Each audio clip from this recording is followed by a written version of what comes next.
for this?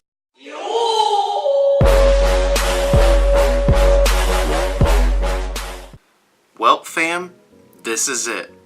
Gen 3 is about a week away. Let's read the patch notes that just came out about 45 minutes ago from the official Pokemon Go live page. Now there's the hype video introducing weather in 50 Pokemon from the Hoenn region in Pokemon Go. I will put the link to the hype video in the description down below if you want to watch that. Trainers, starting later this week, while Ho-Oh is still in raids, Trico, Torchic, Mudkip, and several more Pokemon originally discovered in the Hoenn region in the Pokemon Ruby and Pokemon Sapphire video games will start appearing in Pokemon Go for the first time ever, with even more to be discovered over the next several weeks, so we might be getting like a 12 Days of Christmas kind of thing, after all. Interesting. We'll also be introducing a new dynamic weather system in Pokemon Go that will change the way you and the millions of trainers around the world discover, catch, and interact with Pokemon. You'll want to start paying even closer attention to your local weather patterns. You will, trust me. Trainers, in addition to the in-game map being updated with cool new weather visuals, Weather Near You will impact Pokemon in a variety of ways. We've been asking for this, although we stopped asking for it a long time ago. We, as the community, we're asking for this. For example, you'll find your odds of discovering Mudkip splashing around will greatly improve on rainy days, as certain Pokemon types will be more commonly found during various weather conditions. Yes, let's go! Additionally, attacks of certain types will be more effective during some weather conditions, so a Charizard's Fire Spin will perform better on sunny days, for example. Well, that's like in the main series game. When you apply a weather effect to the battlefield, certain moves do more damage because of that weather effect. So that's a good implementation into the game, and it makes you strategize a little bit more. I'll give you an example. If we get PvP next year, like in the second quarter, so that would probably be in April or May, depending on the weather, could depend on what you want to choose in PvP so you do more damage. This is interesting. This is kind of like status effects. This is the first step into that, so to speak. Also a first step into kind of like abilities. Although they're not strictly to Pokemon, this is the first step in the right direction. Rain or shine, winter or spring, your gameplay experience will remain fresh, making your time outdoors even more exciting. So let's go ahead and look at what the weather effects look like. That's sunny. I mean, open skies, no clouds. That's what you should be noticing the most of this picture. Next up is rainy, and I tell you what, this looks absolutely insane. It looks gorgeous. I'm pretty hyped. It rains around here quite often in the winter, so I'm pretty hyped about that.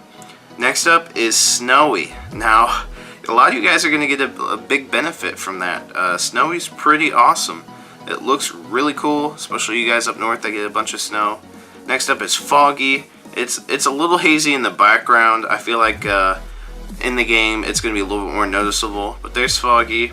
We have partly cloudy, which is the normal look. If you look in the sky, the clouds there, that's like the normal look for Pokemon Go.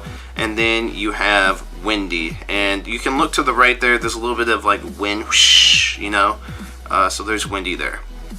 Also, let me just go ahead and pull up those 4 main ones. As you can see, different Pokemon are affected and spawn differently with the different types, as they mentioned. Notably, dragons are in the windy, and you do get a 25 extra Stardust bonus for catching these types during the specified weather spawns, so to speak. So if you catch the type of Pokemon that are associated with the weather, you will get a 25 extra Stardust bonus. So keep that in mind. If you want a Stardust farm, that's one way to do it. Now, in closing, there's never been a better time to grab your umbrella and snow boots and safely venture outside with your family and friends this season. As you explore your local neighborhoods, remember to share a photo of your encounter on social media with the hashtag Pokemon Go. We'd love to see all of your new adventures as they unfold the Pokemon Go team. Guys, it's happening. It is happening. Gen 3, 50 of them. I mean, that's a sizable amount of Pokemon, 50 of them. Although 9 of them are going to be the starter Pokemon, but that's okay. That's okay. Who's to say they're counting evolutions as new Pokemon. Who's to say they're doing that? We don't know. We don't know if they're counting the evolutions as a part of the 50. Like Torchic, Trico, Mudkip might only be 3 out of the 50, and they don't include the evolutions, which would be another 6 Pokemon. So we don't know, but we'll see. Gen 3's coming at the end of next week. That's what they said. This is nuts. This is nuts. The hype video is insane. I can't wait to catch new Pokemon. Try to go out there and hunt higher IV new Pokemon.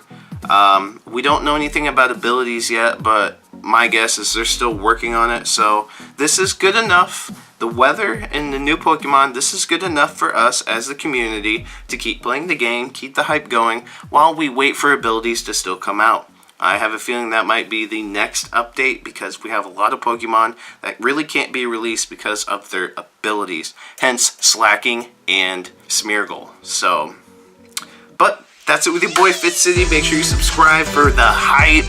I will be doing a bunch of Gen 3 videos. Everything you need to know. Gen 3 was my generation. That's what I grew up with, that's what I remember, and I know a lot about it already as is. So make sure you subscribe and hit the notification bell so you can get all the updates of Gen 3 and everything you need to know. I'm signing off. I'll see you guys in the next Pokemon Go video.